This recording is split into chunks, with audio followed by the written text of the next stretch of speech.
Hey collectors, before we get started with this week's concert poster conversation, I want to encourage you to subscribe to the channel and turn on notifications so that you don't miss any of the content GoCollect has to offer. Hello collectors, welcome back to another concert poster conversation with Glenn Troche from the Psychedelic Art Exchange.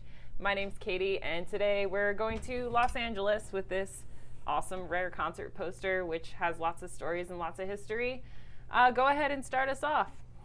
Amazing Electric Wonders. This is a special poster. I mean, we've spent a lot of time talking about the San Francisco music scene, and LA had an equally vibrant thing. It didn't have the same culture as San Francisco. It had a completely different culture. It had Los Angeles culture, and those elements were on display at this event. This poster was the first poster, again, the most important number in collectibles, from Pinnacle Productions, which produced shows at the Shrine Auditorium in the late 60s. And I was told by the promoters that this event was intended sort of as a battle of the bands between LA and San Francisco. So you had Buffalo Springfield representing LA and the Dead representing San Francisco. And you also had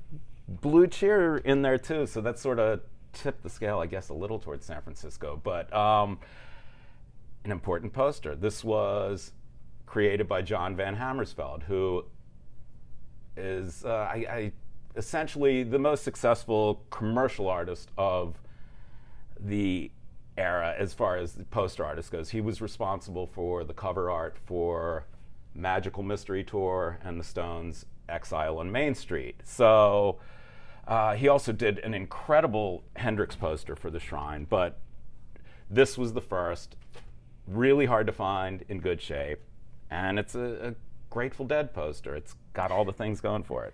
Yeah, I'd like for you to talk a little bit more about what was happening in Los Angeles at that time, because there's a lot going on there. Well, that time and earlier, there's the whole story about the riots on the Sunset Strip, which was opposing curfews because LA didn't want kids dancing in the dance halls till all hours of the morning like those crazy San Francisco music fans. So it was that's sort of in the background. Buffalo Springfield, wrote the song For What It's Worth that chronicled that event. So that's sort of in the background here. Also, LA was Hollywood. So the production at this event was different than San Francisco. Not that Bill Graham didn't pull out all the plugs for production, but this had all of that Hollywood energy and money behind it, and the Shrine was a different experiment. But from all reports, this was an amazing event. I guess one of the stories that I liked about this was how they had a time that they had to shut off, but you can't really. The Grateful Dead won't tell you when they're gonna stop playing because they don't know. Yeah, I was trying to discover who went on first, and what I heard was maybe that the Dead went on first because you couldn't trust them to end their sets in time, and they were dealing with curfews and unions and overtime and all that. I'm told also that Buffalo Springfield killed it. That Neil was out of his mind. That Neil Young just was in all his glory that night. Footnote: Blue Cheer, I guess, was the opening act.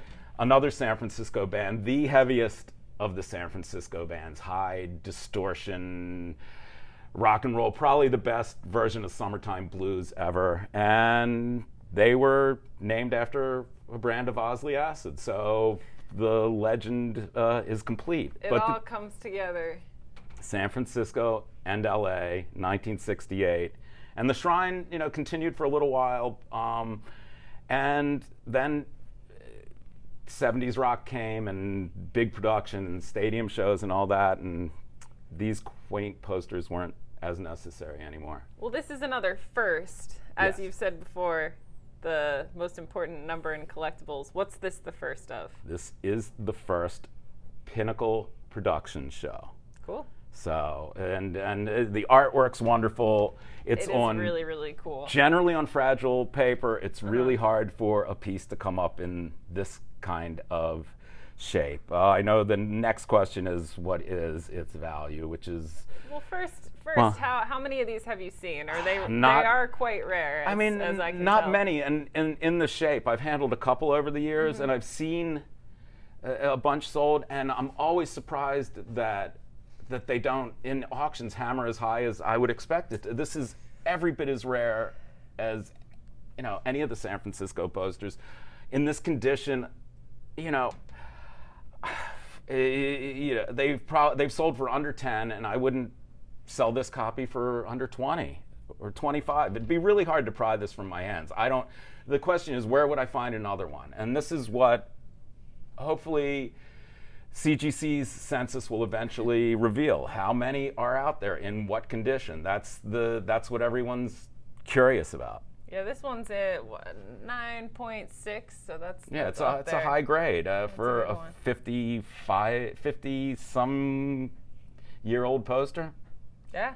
Shouldn't survive, but this is a wonderful piece, and every Grateful Dead collector should have a copy. Only the Grateful Dead collectors. Oh yeah, I mean, there's that Neil Young thing too. Yeah, that little thing. Yeah, whole nother segment. I can't talk enough about Neil either. Yeah, So. that's fair. Do you have any other stories or anything else you want to say about this? No, it's just this has been a lot of fun talking with you this week. We should do it again sometime. I'm sure we will. We'll be back soon. And in the meantime, please check out our concert poster price guide. Lots more information than what we cover here.